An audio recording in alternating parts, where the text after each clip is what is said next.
نے یہ بات ارشاد فرمائی ہے کہ جس شخص نے جہاد نہیں کیا یا جہاد کے لیے اپنے آپ کو تیار نہیں کیا، من مات ولم یغزو ولم یحدث بها نفسه مات علی شعبۃ من نفاق، کہ جس شخص کا انتقال اس حالت میں ہوا کہ اس نے جہاد نہیں کیا تھا اور جہاد کی نیت اور ارادہ بھی نہیں کیا تھا، اپنے آپ کو جہاد کے لیے تیار بھی نہیں کیا تھا، اگر اس حالت میں اس کا انتقال ہو گیا تو وہ نفاق کے ایک شعبے پر مرے گا۔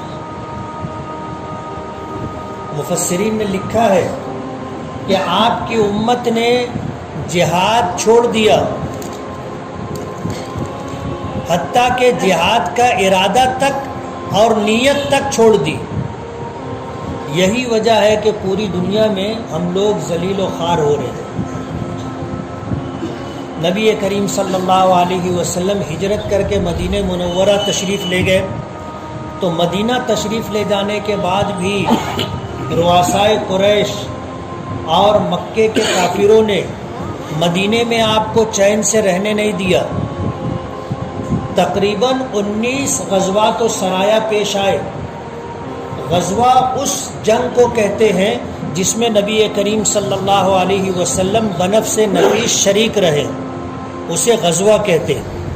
اور جس لشکر میں آپ شامل نہ ہو، صرف صحابہ کرام کو آپ نے بھیجا اور آپ مدینہ منورہ رک گئے، اسے سریہ کہتے ہیں، جس کی جمع سرایا ہے۔ تو 19 کے قریب غزوات اور سرایا پیش آئے۔ پہلا غزوہ جو پیش آیا تھا وہ غزوہ بدر کا معرکہ تھا۔ آپ ہجرت کر کے مدینہ منورہ تشریف لائے، مکے کے لوگوں نے تیاری کی اور نبی کریم صلی اللہ علیہ وسلم سے میدان بدر میں مقابلہ ہوا۔ حق اور باطل کا پہلا مقابلہ تھا، اسلام اور کفر کی پہلی جنگ تھی۔ اللہ پاک نے مسلمانوں کو فتح عطا فرمائی۔ 14 مسلمان صحابی شہید ہوئے جن کی قبریں مقام بدر پر ہیں، اور 70 کافر مارے گئے، اور یہ 70 کے 70 سب سرداران قریش میں سے تھے۔ ابو جہل ہے، ابو لہب ہے، ایسے لوگ میدان بدر میں مارے گئے تھے۔ 70 جو ہے کافر مارے گئے تھے اور 70 ہی گرفتار بھی ہوئے تھے۔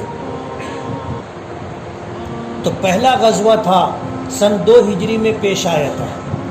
اس سے پہلے بھی چھوٹی چھوٹی جنگیں، لوٹ مار، سرایا ہوتے رہے۔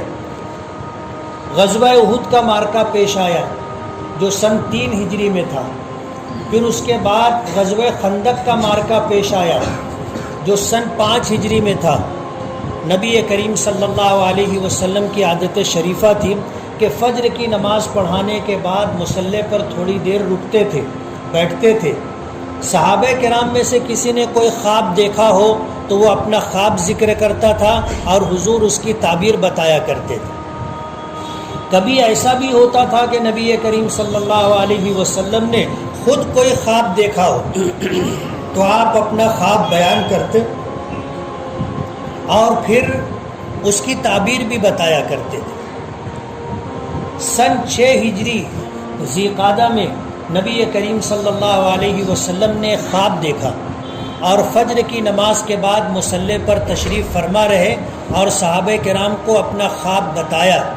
خواب یہ تھا کہ میں اپنے صحابہ کے ساتھ اللہ کے گھر کا طواف کر رہا ہوں اور اطمینان کے ساتھ طواف مکمل کیا گیا۔ جب آپ نے یہ خواب بیان کیا تو صحابہ کرام کی اکثریت وہ تھی جو مکہ چھوڑ کر کے ہجرت کر کے مدینہ آئی تھی۔ مکۃ المکرمہ میں اللہ کا گھر ہے، مکۃ المکرمہ میں نبی کریم صلی اللہ علیہ وسلم کو نبوت ملی اور آپ نے اپنی نبوی زندگی کے 13 سال مکے میں گزارے۔ بہت ساری یادیں وابستہ تھی مکہ مکرمہ سے۔ صحابہ کرام نے پوچھا کہ اللہ کے رسول، آپ نے جو خواب دیکھا ہے اس کی تعبیر کیا ہے؟ تو آپ نے فرمایا کہ ہم لوگ انشاءاللہ عمرہ کریں گے، اللہ کے گھر کا طواف کریں گے۔ خواب کے بعد نبی کریم صلی اللہ علیہ وسلم نے اعلان کر دیا کہ ہم عمرے کے لیے مکۃ المکرمہ جائیں گے۔ سفر لمبا تھا، لوگوں نے تیاری شروع کر دی، اور جب تیاری ہو گئی تو نبی کریم صلی اللہ علیہ وسلم اپنے صحابہ کرام کو لے کر کے، جن کی تعداد 1500 تھی، آپ مدینہ منورہ سے نکلے، اور آپ نے اپنے سفر کے پروگرام کو چھپایا نہیں، ورنہ آپ جب مدینہ منورہ سے کسی جنگ کے لیے نکلتے تھے تو خاموشی سے نکلا کرتے تھے، کسی کو پتہ نہیں ہوتا تھا کہ حضور کہاں جا رہے ہیں، کیوں جا رہے ہیں۔ لیکن عمرے کی نیت تھی، جنگ مقصود نہیں تھی، اس لیے آپ نے اعلان کر دیا کہ ہم مکہ مکرمہ جا رہے ہیں عمرہ کرنے کے لیے، اور یہ خبر مکے والوں تک پہنچ گئی۔ نبی کریم صلی اللہ علیہ وسلم کی سوچ یہ تھی کہ مکہ مکرمہ میں اللہ کا گھر ہے، اور اللہ کے گھر پر سب کا مشترکہ حق ہے، اس لیے آج تک کسی کو اللہ کے گھر آنے سے روکا نہیں گیا، چاہے مکے والوں کا ان سے کتنا ہی اختلاف اور جھگڑا رہا ہو۔ نبی کریم صلی اللہ علیہ وسلم کی سوچ یہ تھی کہ ہم نے عمرے کا اعلان کیا ہے اور عمرے کے لیے ہم سفر کر رہے ہیں، تو مکے کے لوگ ہمیں روکیں گے نہیں۔ اب جب مکہ مکرمہ میں یہ خبر آئی کہ اللہ کے رسول صلی اللہ علیہ وسلم اور صحابہ عمرے کے لیے آ رہے ہیں، تب لوگوں میں چرچا ہوا۔ ایک جماعت یہ کہنے لگی کہ اگر وہ عمرے کے لیے آ رہے ہیں تو ان کو آنے دیا جائے۔ کیوں؟ وجہ اس کی یہ ہے کہ آج تک ہم نے اپنے کسی دشمن کو اللہ کے گھر آنے سے روکا نہیں، ہمارا لاکھ اختلاف سے ہے، لیکن جب اللہ کے نبی صلی اللہ علیہ وسلم عمرے کے لیے آ رہے ہیں تو ہمیں انہیں روکنا نہیں چاہیے، وہ آئیں عمرہ کر کے چلے جائیں۔ لیکن جو پرجوش یا نوجوان مکے کے لوگ تھے وہ کہنے لگے کہ نہیں، ہم ان کو مکہ نہیں آنے دیں گے، ہم انہیں اللہ کے گھر کا طواف نہیں کرنے دیں گے، اور یہ بات چلتی رہی، اور اللہ کے رسول صلی اللہ علیہ وسلم کا سفر بھی چلتا رہا۔ مکے سے مدینے سے مکۃ المکرمہ کا یہ فاصلہ 440 کلومیٹر کا فاصلہ ہے، اور ظاہر بات ہے اتنا لمبا سفر اس زمانے میں اونٹوں سے کیا جاتا تھا، تو ظاہر بات ہے کہ سفر بھی لمبا تو وقت بھی زیادہ لگتا تھا، تقریباً 10 دن لگتے تھے مدینے سے مکہ آنے کے لیے۔ اللہ کے رسول صلی اللہ علیہ وسلم سفر کرتے رہے، پڑاؤ کرتے رہے، سفر کرتے رہے، پڑاؤ کرتے رہے، اور اس طرح آپ جب مکے کے قریب پہنچے تو آپ کو خبر ملی کہ خالد ابن ولید، مکے کے نوجوانوں کا جن کی تعداد 200 گھوڑ سواروں پر مشتمل ہے، اللہ کے نبی صلی اللہ علیہ وسلم اور صحابہ کا راستہ روکنے کے لیے قراء الغمیم پر رکے ہوئے۔ یہ مدینے سے آنے والوں کا وہ راستہ تھا جس راستے سے مکے میں داخل ہوتے تھے، اسی راستے پر قراء الغمیم نام کا ایک مقام ہے، خالد ابن ولید وہاں پر اپنے گھوڑ سوار دستوں کے ساتھ پہنچے ہوئے تھے۔ اللہ کے رسول صلی اللہ علیہ وسلم کوئی جنگ کے ارادے سے نکلے نہیں تھے، اس لیے وہ سیدھا راستہ چھوڑ کر کے آپ نے جنگلات اور پہاڑوں کا راستہ اختیار کیا تاکہ ہمارا آمنا سامنا نہ ہو اور جھگڑے کی اور جنگ کی نوبت نہ آئے۔ آپ دوسرا راستہ پکڑ کر کے آگے چلے اور حدیبیہ کے مقام پر پہنچے۔ حدیبیہ ایک کنویں کا نام ہے، اور اس کنویں کے قریب جو گاؤں ہے اس کو بھی حدیبیہ کہتے ہیں۔ حدیبیہ کا کچھ حصہ حدود حرم میں ہے اور کچھ حصہ حرم کے باہر ہے۔ حضور پاک صلی اللہ علیہ وسلم سفر کر کے جب حدیبیہ کے مقام پر پہنچے تو حرم شروع ہونے سے پہلے آپ کی اونٹنی بیٹھ گئی، قصوہ نامی آپ کی اونٹنی تھی جس پر آپ سوار تھے. حدود حرم قریب آیا تو اونٹنی بیٹھ گئی. لوگوں نے اسے اٹھانے کی کوشش کی، بخاری شریف میں آتا ہے اسے حل حل کہہ کے اٹھانے کی کوشش کی، لیکن اونٹنی اٹھی نہیں. تو لوگ کہنے لگے خلعت القصوہ، حضور کی اونٹنی قصوہ نافرمان ہو گئی. تو حضور نے فرمایا ما خلعت القصوہ وما کان لہا دابوہا، نہ اونٹنی نافرمان ہوئی ہے اور نہ یہ اس کی عادت ہے. پھر آپ نے فرمایا کہ اس اونٹنی کو اس ذات نے روک لیا ہے جس نے ابرہا کے ہاتھیوں کے لشکر کو مکے میں داخل ہونے سے روکا تھا، یعنی اللہ پاک نے میری اونٹنی کو روک لیا. اور اس کے بعد حضور پاک صلی اللہ علیہ وسلم نے اللہ کی بارگاہ میں یہ عہد و پیمان کیا کہ مکے کے لوگوں کی ہر ایسی بات جس میں مکے کی اور شاعر کی، اللہ کے گھر کی تعظیم ہوگی، ایسی بات اگر ہم سے مطالبہ کریں گے تو ہم ان کو مان لیں گے. مکے والوں کی ہر ایسی بات کو مان لیں گے جس میں اللہ کے گھر، حدود حرم اور شعائر مکہ کا احترام ہوگا، ہم اسے قبول کر لیں گے. اس کے بعد آپ نے اونٹنی کو اٹھایا، آواز دی تو اونٹنی فوراً کھڑی ہو گئی. اللہ کے رسول صلی اللہ علیہ وسلم تھوڑا پیچھے آ کر کے ایک مقام پر آپ نے پڑاؤ کیا، اور خبر یہ ملی کہ مکے والوں نے آپ کو مکے میں داخل ہونے سے روکنے کا فیصلہ کر لیا ہے. تو آپ آگے نہیں بڑھے. حضرت عثمان غنی رضی اللہ تعالی عنہ کو اپنا نمائندہ بنا کر کے، سفیر بنا کر کے مکے والوں کے پاس بھیجا کہ آپ جا کر کے ان سے بات کرو اور ان سے کہو کہ ہم کوئی جنگ کے ارادے سے نہیں آئے، ہم آئے ہیں عمرہ کرنے کے لیے، ہمیں عمرہ کرنے دیں، ہم عمرہ کر کے واپس چلے جائیں گے. حضرت عثمان غنی رضی اللہ تعالی عنہ کا انتخاب اس لیے ہوا تھا کہ مکے والوں میں بھی آپ بہت معزز تھے.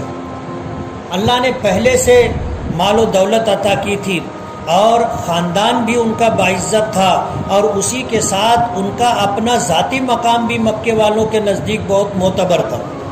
اللہ کے رسول صلی اللہ علیہ وسلم نے حضرت عثمان غنی رضی اللہ تعالی عنہ کو اپنا سفیر بنا کر کے، نمائندہ بنا کر کے بھیجا تھا. جب یہ مکہ مکرمہ پہنچے اور مکے کے سرداروں سے بات کرنی چاہی تو مکے کے سرداروں نے انہیں روک لیا کہ جلدی کیا ہے، آپ رک جاؤ، کل بات کریں گے. رات آپ کو روک لیا، اور روک لینے کے بعد یہ افواہ پھیلی کہ مکے والوں نے حضرت عثمان غنی رضی اللہ تعالی عنہ کو شہید کر دیا.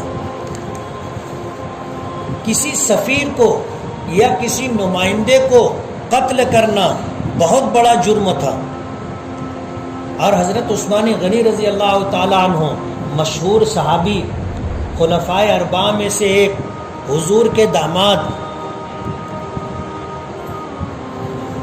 جب ان کی یہ خبر حضور تک پہنچی کہ حضرت عثمان غنی کو شہید کر دیا گیا تو حضور بہت ناراض ہوئے، اور پھر آپ نے صحابہ کرام کو ایک ببول کے درخت کے نیچے جمع کیا اور ان سے بیعت لی، اور یہ بیعت علی الموت تھی. بیعت یہ تھی کہ ہم عثمان کے خون کا بدلہ لیں گے، چاہے بدلہ لینے میں ہماری جان چلی جائے، ہم میدان سے پیچھے نہیں ہٹیں گے. جب یہ خبر مکے والوں تک پہنچی کہ عثمان غنی رضی اللہ تعالی عنہ کو روک لینے کی وجہ سے یہ افواہ پھیلی کہ مکے کے لوگوں نے حضرت عثمان کو شہید کر دیا، تو اللہ کے رسول نے اپنے ساتھ آنے والے صحابہ کرام سے موت پر بیعت لی ہے. تو مکے کے لوگ گھبرا گئے کہ جب یہ 313 تھے میدان بدر میں تو ہم ہار گئے تھے، ہم ہار گئے تھے، اور جب یہ 700 تھے میدان احد میں تو ہمیں شکست ہوئی تھی، اور اب تو یہ لوگ 1500 کی تعداد میں ہیں اور موت پر بیعت کی ہے، تب تو معاملہ بہت مشکل ہو جائے گا. اس لیے مکے والوں نے صلح کے لیے ایک وفد بھیجا. کچھ لوگ آئے، بات چیت کی، بات جمی نہیں، واپس چلے گئے. پھر دوسرا وفد آیا، اس نے بات چیت کی، پھر وہ واپس چلے گئے، بات ہو نہیں سکی۔ پھر تیسرا وفد آیا، پھر چوتھا وفد آیا، لیکن کسی بات پر اتفاق نہیں ہو سکا۔ پھر پانچواں وفد آیا تو اس وفد کے اندر جو آگے آگے تھے ان کے ذمہ دار، جن کا نام حضرت سہل تھا، سہل عربی زبان میں کہتے نرم و زمین، سہل کہتے ہیں نرم و طبیعت انسان کو۔ تو حضور نے ان کے نام سے حسن فعل لیتے ہوئے فرمایا کہ اب بات جم جائے گی، سہل آئے ہیں تو بات آسان ہو جائے گی، اور ہوا بھی ایسا ہی۔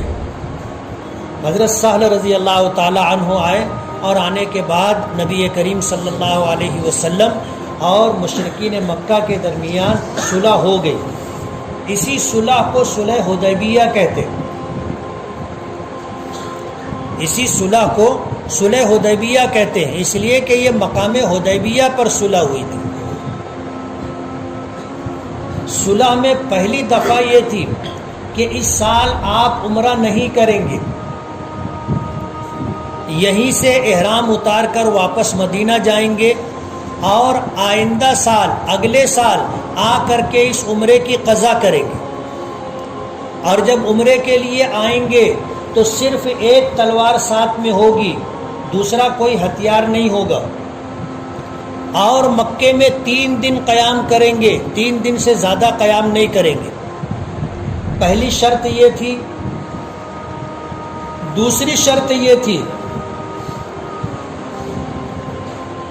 کہ مکے کے اور قرب و جوار کے قبیلوں میں سے جو قبیلہ آپ کے ساتھ رہنا چاہے وہ آپ کے ساتھ رہے، اور جو قبیلہ ہمارے ساتھ رہنا چاہے وہ ہمارے ساتھ رہے، اور جو قبیلہ آپ کے ساتھ رہے گا وہ آپ کا حصہ سمجھا جائے گا، جو قبیلہ ہمارے ساتھ ہوگا اس صلح میں شامل وہ ہمارا حصہ سمجھا جائے گا۔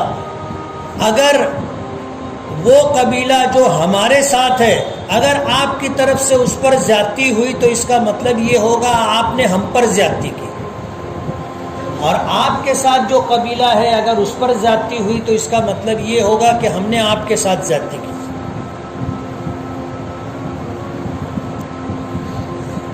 تیسری دفعہ یہ تھی کہ اگر مکے کا رہنے والا کوئی شخص باپ دادا کا دین چھوڑ کر کے آپ کے پاس آ کر کے اسلام قبول کرے گا تو آپ کو واپس کرنا پڑے گا، ہم لینے آئیں گے اور وہ آدمی آپ ہمیں واپس کریں گے۔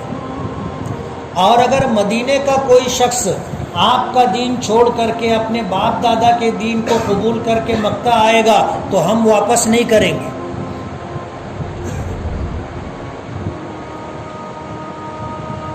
چوتھی دفعہ یہ تھی کہ 10 سال تک ہمارے اور آپ کے درمیان کوئی جنگ نہیں ہوگی،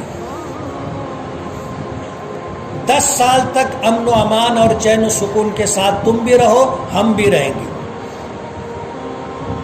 ایسی ساری شرطیں انہوں نے پیش کی اور اللہ کے رسول صلی اللہ علیہ وسلم نے اسے مان لیا، قبول کر لیا۔ صحابہ کرام کو یہ بات پسند نہیں آئی۔ حضرت عمر فاروق رضی اللہ تعالی عنہ نبی کریم صلی اللہ علیہ وسلم کی خدمت میں آئے اور آ کر کے یہ بات عرض کی کہ اللہ کے رسول کیا ہم حق پر نہیں ہیں؟ حضور نے فرمایا کہ کیوں نہیں، بے شک ہم حق پر ہیں۔ پھر پوچھا کہ کیا مشرکین مکہ باطل پر نہیں ہیں؟ حضور نے فرمایا کہ یقیناً وہ باطل پر ہیں۔ حضرت عمر فاروق نے یہ بات عرض کی کہ اللہ کے رسول جب ہم زمانے جاہلیت میں تھے، زمانے کفر و شرک پر تھے، تب تو ہم نے کبھی اتنی دب کر کے کسی سے صلح نہیں کی تھی، آج ہم حق پر ہیں اور اتنا دب کر کے ہم صلح کر رہے ہیں۔ حضور پاک صلی اللہ علیہ وسلم نے فرمایا کہ عمر میں اللہ کا نبی ہوں، اور یہ صلح یہ کھلی ہوئی فتح ہے ہماری۔ روایتوں میں آتا ہے حضرت عمر کہنے لگے اللہ کے رسول اگر یہ فتح ہے تو پھر ہمیں بتائیں کہ ہار کس کو کہتے ہیں؟ حضور نے فرمایا کہ عمر میں اللہ کا نبی ہوں اور اللہ کے فیصلے سے میں پیچھے نہیں ہٹ سکتا۔ اللہ سے کیے ہوئے عہد و پیمان پر عمل کرنا میری ذمہ داری ہے۔ حضرت عمر ہٹ گئے۔ نبی کریم صلی اللہ علیہ وسلم جب مدینہ سے چلے تھے عمرے کا احرام باندھ کر کے، تو اپنے ساتھ قربانی کا جانور بھی لے کر کے آئے تھے، اور صحابہ بھی اسی طرح آئے تھے۔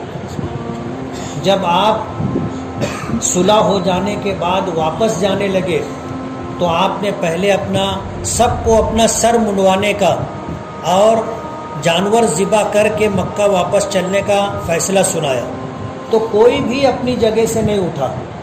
حضور کو بڑی حیرت ہوئی کہ میری ایک آواز پر جو لوگ سر کٹانے کے لیے تیار رہتے ہیں، آج ان سے میں کہہ رہا ہوں کہ سر منڈوا لے اور اپنے جانور ذبح کر کے مدینہ واپس چلیں، تو کوئی کھڑا ہو نہیں رہا ہے۔ آپ واپس خیمے میں آئے۔ حضرت ام سلمہ رضی اللہ تعالی عنہا خیمے میں تھیں۔ اللہ کے رسول صلی اللہ علیہ وسلم نے اس بات کا تذکرہ کیا کہ میں نے اس طرح کا اعلان کیا ہے اور لوگ میری بات ماننے کے لیے تیار نہیں۔ حضرت ام سلمہ رضی اللہ تعالی عنہا نے فرمایا کہ اللہ کے رسول، بات ایسی نہیں ہے، لوگ بہت غمگین ہیں اور غم کی زیادتی کی وجہ سے ہمت اور حوصلہ نہیں کر رہے۔ آپ سر منڈوا لیجئے، اپنا جانور ذبح کر دیجئے، سب کر دیں گے۔ تو حضور نے خیمے سے باہر آ کر کے اپنا سر منڈوایا اور اس کے بعد آپ نے اونٹنی ذبح کی، احرام اتار دیا۔ تمام صحابہ نے روتے ہوئے یہ عمل کیا، اور اس کے بعد واپس آپ مدینہ منورہ کے لیے نکل پڑے۔ جب مدینے کے لیے واپسی کا سفر اختیار کیا تو درمیان میں یہ سورت نازل ہوئی جس کو سورت الفتح کہتے ہیں۔ اس سورت کے اندر 29 آیتیں ہیں اور 4 رکوع ہیں۔ اس سورت کی پہلی آیت ہے انا فتحنا لک فتحا مبینا، کہ بے شک ہم نے آپ کے لیے کھلی ہوئی فتح رکھی، واضح اور کھلی ہوئی فتح ہم نے آپ کو عطا کی۔ جب یہ سورت نازل ہوئی تو اللہ کے رسول صلی اللہ علیہ وسلم نے پوچھا کہ عمر کہاں ہے؟ تو حضرت عمر تو سب سے آگے آگے جا رہے تھے کہ مجھے جو بات نہیں کہنی چاہیے تھی وہ میں نے کہہ دی۔ اب جب بلانا ہوا تو حضرت عمر پر خوف طاری ہو گیا کہ کہیں میرے خلاف تو کوئی اللہ پاک کا فیصلہ نہیں آ گیا، اللہ ناراض تو نہیں ہو گئے۔ ڈرتے ہوئے حضور کی خدمت میں حاضر ہوئے۔ اللہ کے رسول صلی اللہ علیہ وسلم نے یہ سورت سنائی، تلاوت فرمائی، انا فتحنا لک فتحا مبینا، کہ اللہ پاک فرماتے ہیں کہ میرے محبوب، ہم نے آپ کو کھلی ہوئی فتح عطا کی۔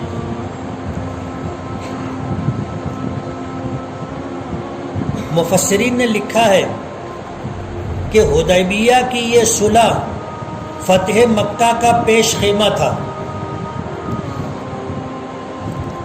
مکے کے لوگوں نے جو صلح کی تھی اس میں ایک دفعہ یہ تھی کہ ہمارے اور آپ کے درمیان 10 سال تک امن و امان رہے گا، صلح رہے گی، نہ ہم آپ کو تکلیف دیں گے نہ آپ ہمارے اوپر چڑھائی کریں گے۔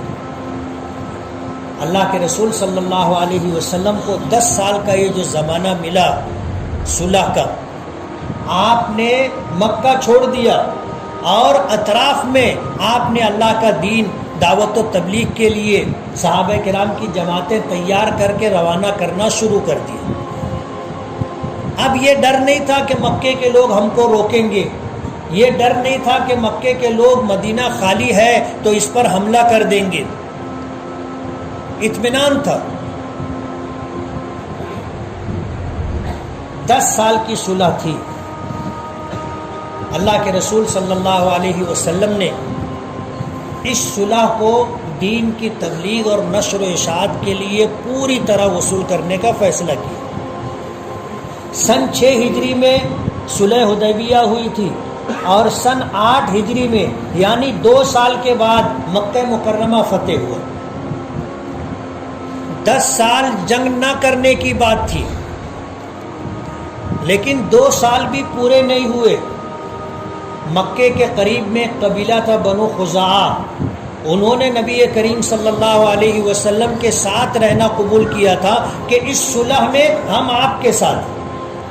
اور وہیں پر ایک قبیلہ تھا قبیلہ بنو بکر، وہ مشرکین مکہ کے ساتھ تھا. ہوا ایسا کہ بنو بکر اور بنو خزاعہ میں پرانی جنگ چلی آ رہی تھی. اب 10 سال کے لیے صلح ہو گئی تھی، لیکن پانی لینے اور جانوروں کے پانی پلانے پر ان میں جھگڑا شروع ہوا، اور جھگڑا اتنا بڑا کہ بنو بکر کے لوگوں نے مکے کے لوگوں سے مدد مانگی، اور مشرکین مکہ نے بنو بکر کی مدد کی، اور بنو خزاعہ پر، ان کے قبیلے پر رات میں حملہ کیا اور قتل عام کیا. بنو خزاعہ کے وہ لوگ حضور کے ساتھ تھے، حضور کے حلیف تھے، اور اس معاہدے اور میثاق میں حضور کے ساتھ تھے، اور یہ طے ہوا تھا کہ ہمارے کسی حلیف پر اگر آپ حملہ کرو گے، جنگ کرو گے، تو ہم پر حملہ اور ہم سے جنگ مانی جائے گی. اور ہوا ایسا ہی. بنو خزاعہ کے کچھ لوگ جان بچا کر کے مدینہ پہنچے اور اللہ کے رسول صلی اللہ علیہ وسلم کو اس پورے واقعے کی تفصیل بیان کی. مکے کے لوگوں کو اس بات کا احساس ہو گیا کہ ہم نے بہت بھیانک غلطی کی. بنو بکر کے کہنے پر، بنو بکر کے ساتھ مل کر کے بنو خزاعہ پر جو ہم نے حملہ کیا ہے، ہم نے جو معاہدہ ہوا تھا، جو ایگریمنٹ ہوا تھا، اس کی خلاف ورزی ہم نے کی.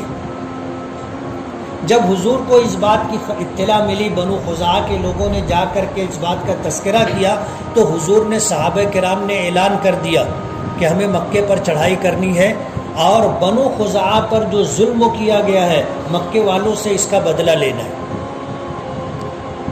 اب مدینے میں جنگ کی تیاری شروع ہو گئی. ادھر مکے والوں کو جب اس بات کی خبر ہوئی کہ مدینے میں یہ اعلان ہو گیا ہے، تو یہ گھبرا گئے.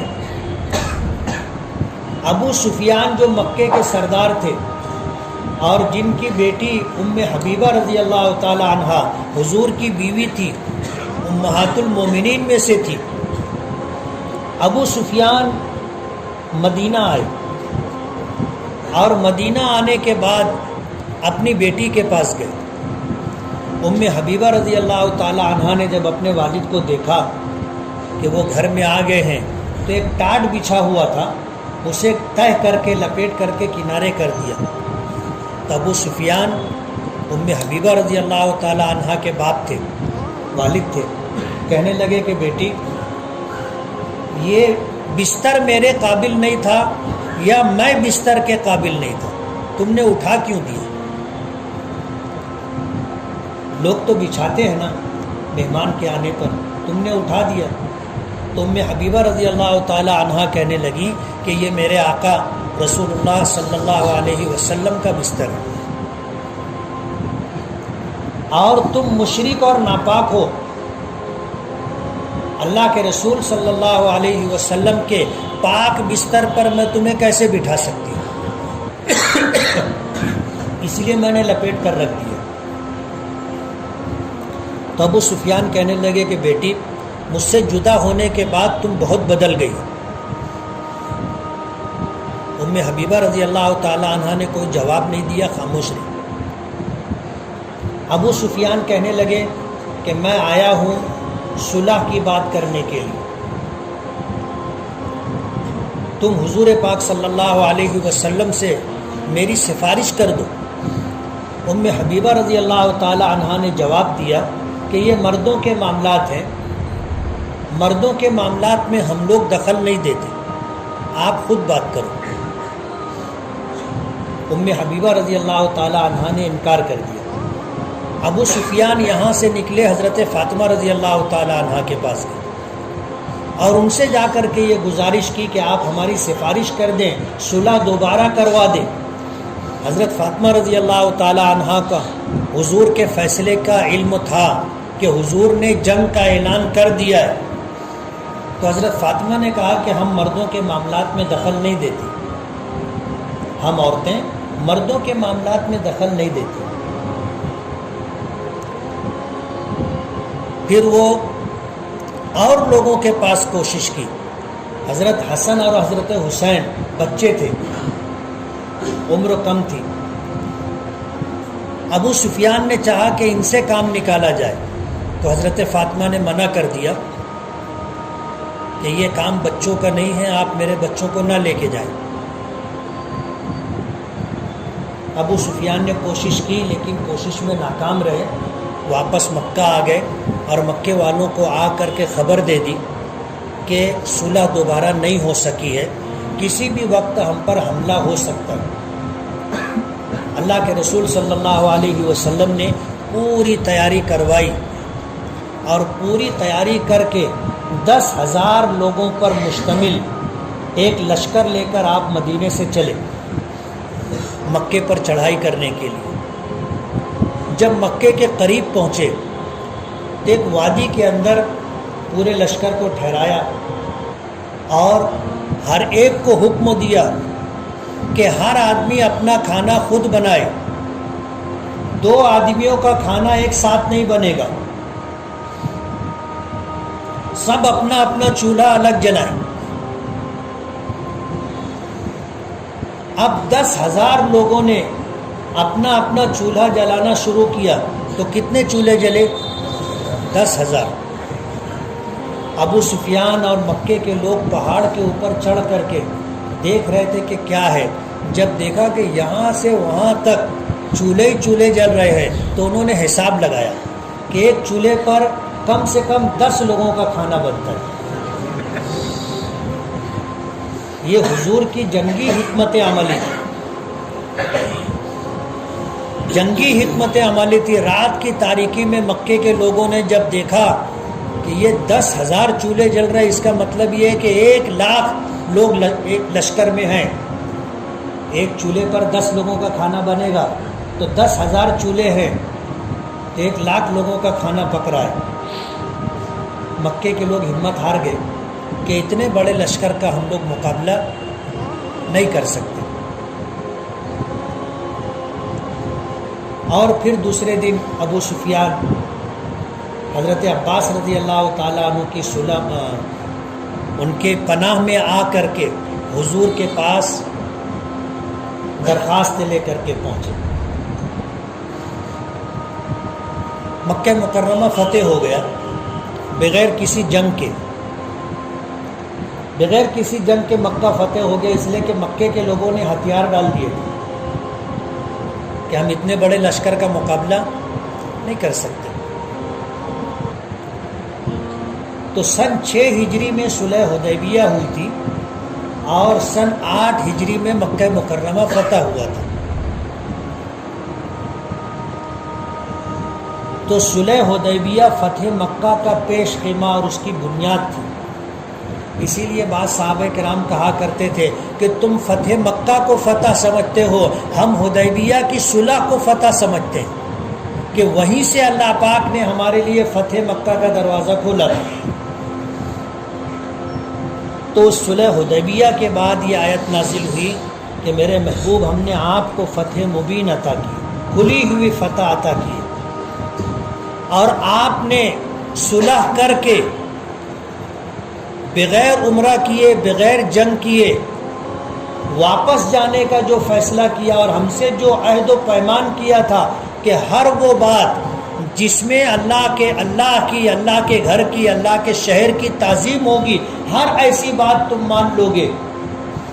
اس کی وجہ سے ہم نے آپ کو فتح مبین عطا کی ہے. اور تین باتیں، لِيَغْفِرَ لَكَ اللَّهُ مَا تَقَدَّمَ مِن ذَنبِكَ وَمَا تَأَخَّرَ، تاکہ ہم آپ کی اگلی پچھلی ساری کوتاہیاں بخشے دیں.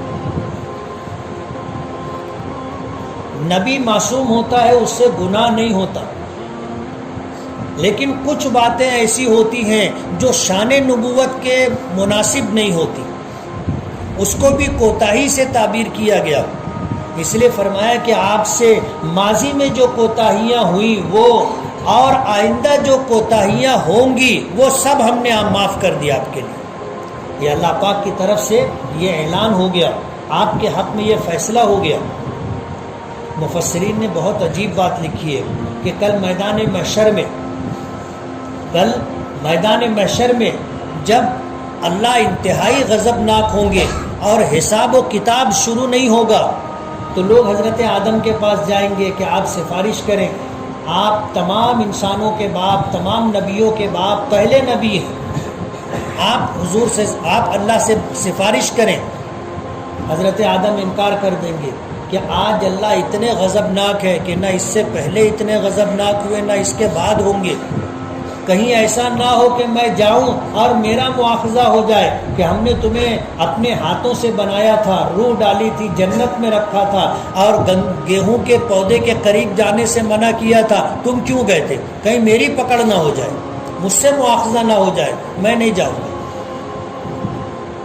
سارے نبی عذر کر دیں گے، لیکن جب آخر میں نبی کریم صلی اللہ علیہ وسلم کے پاس آئیں گے تو آپ فرمائیں گے کہ ہاں میں ہی سفارش کروں گا۔ وجہ اس کی یہ ہے کہ کسی نبی کے بارے میں اللہ نے یہ فیصلہ نہیں سنایا کہ ہم نے آپ کی پچھلی اور اگلی ساری کوتاہیاں معاف کر دی، کسی نبی کو یہ بات نہیں کی، لیکن حضور سے یہ بات فرمائی اس لیے کہ اللہ کے رسول فرمائیں گے کہ ہاں میں سفارش کروں گا۔ کیوں؟ اللہ نے میری پچھلی بھی ساری کوتاہیاں اور بعد کی بھی ساری کوتاہیاں بخش دی ہیں، کوئی مواخذہ نہیں ہے، میں جا کر کے سفارش کروں۔ پھر لمبی حدیث ہے کہ آپ کیسے شفاعت کریں گے جس کو شفاعت کبریٰ کہا جاتا ہے، تو اس کی بنیاد یہ ہے کہ اللہ پاک نے آپ کے لیے کہا تھا کہ ہم نے آپ کے پچھلے اور اگلی ساری کوتاہیاں ہم نے معاف کر دی۔ دوسری نعمت، دوسرا وعدہ وَيُتِمَّ نِعْمَتَهُ عَلَيْكَ، ہم آپ پر اپنی نعمتیں تمام کر دیں گے، یعنی آپ پر اور آپ کی امت پر اس دنیا میں جتنی نعمت ملنے والی ہے وہ ساری نعمتیں ہم آپ کو اور آپ کی امت کو عطا کر دیں گے۔ آج دیکھ لو ہم لوگوں کے پاس جو نعمتیں ہیں ماضی میں بادشاہوں کے پاس بھی نہیں تھی، ہر اعتبار سے دن بدن نعمتیں بڑھتی جا رہی ہیں، اور جیسے جیسے زمانہ گزرے گا دنیا قیامت کے قریب ہوتی جائے گی، نعمتوں میں اضافہ ہوتا رہے گا۔ ایک وقت آئے گا کہ زمین اپنے خزانے اگل دے گی، دریاؤں اور سمندروں سے سونے کے پہاڑ نکلیں گے، اور دنیا میں کوئی غریب نہیں رہے گا، کوئی غریب نہیں رہے گا۔ اللہ غریبی کا خاتمہ کر دیں گے، نعمتیں تمام کر دیں گے۔ وَيَهْدِيَكَ صِرَاطًا مُسْتَقِيمًا، اور اللہ کا وعدہ ہے کہ ہم آپ کو سیدھی راہ چلائیں گے، آپ کی امت کو سیدھا راستہ بتائیں گے تاکہ وہ جنت تک جا سکے۔ تیسرا وعدہ تھا وَيَنْصُرَكَ اللَّهُ نَصْرًا عَزِيزًا، اور ہم آپ کی بھرپور مدد کریں گے۔ اللہ کا وعدہ تھا اور اللہ نے اپنا وعدہ پورا کیا۔ آپ کو مکے کی فتح عطا فرمائی اور کھلی فتح عطا فرمائی۔ اللہ کی مدد حضور کے ساتھ تھی، جو لوگ حضور کی دین و شریعت پر رہیں گے اللہ کی مدد ان کے ساتھ بھی رہے گی، اور یہ قیامت تک کا وعدہ ہے اللہ پاک کا۔ ہم اگر چاہتے ہیں کہ ہمیں اللہ کی مدد حاصل ہو تو ہمیں اللہ کے دین پر آنا پڑے گا، اللہ کے دین پر۔ ہم اللہ کے دین پر اپنے نبی کے طریقے اور سنت پر آ جائیں گے، اللہ کی مدد ہمارے ساتھ ہوگی، دنیا ہمارا بال بیکا نہیں کر سکے گی۔ ہم اگر اللہ کے دین سے ہٹے ہوں گے، حضور کی سنتوں سے کٹے ہوں گے تو اللہ کی مدد ہمارے ساتھ نہیں ہوگی اور دنیا ہمیں ذلیل کرتی رہے گی۔ تو صلح حدیبیہ کے موقع پر اللہ کے رسول صلی اللہ علیہ وسلم نے اللہ کے لیے، اللہ کے گھر کے لیے، اللہ کے شہر کے لیے جس بات کا اللہ سے عہد کیا تھا اس عہد کو پورا کیا۔